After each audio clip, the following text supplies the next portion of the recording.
Vegetable சட்னிக்கு 1.5 teaspoon எண்ணெய் சூடு பண்ணியிருக்கேன். இதில் 2 டீஸ்பூன் உளுத்தம்பருப்பு, 1 டீஸ்பூன் கடலைப்பருப்பு, 1 துண்டு பெருங்காயம், ஒரு கேரட், மீடியம் சைஸில் உள்ள கேரட்டை இந்த மாதிரி தகடாக நறுக்கியிருக்கேன். இதை சேர்த்துக்கலாம். இது கூடவே காரத்துக்கு 2 பழுத்த மிளகா, 1 மிளகாவத்தல் சேர்த்துருக்கேன். கேரட் கொஞ்சம் வதங்கினதும் இதில் ஒரு கேப்சிகம், சின்ன கேப்சிகமாக தான் எடுத்துட்டுருக்கேன். விதையை எடுத்துகிட்டு இதை நறுக்கி வச்சுட்டுருக்கேன். இதையும் சேர்த்து கொஞ்சம் வதக்கிக்கலாம். கேப்சிகம் கேரட்டும் நல்ல முக்கால் வதங்கினதும் இதில் ஒரு தக்காளி சேர்த்துக்கிறேன்.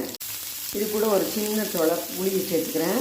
நாட்டு தக்காளி சேர்க்குறதா இருந்தால் புளி வேண்டாம். இப்போ இதை மிக்சியில் சேர்த்துக்கிறேன்.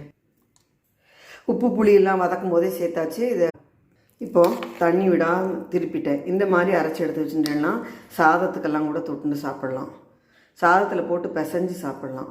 நல்லெண்ணெய் விட்டு சாதத்தில் நல்லெண்ணெய் விட்டுண்டு இந்த தொகையில் பிசைஞ்சு சாப்பிட்லாம். நான் இது வதக்கியிருந்த பேன்லேயே 1/2 டம்ளர் தண்ணி விட்டுருக்கேன். இதை சேர்த்து அலம்பி விட்டு ஒரு திருப்பின்னு வரேன்.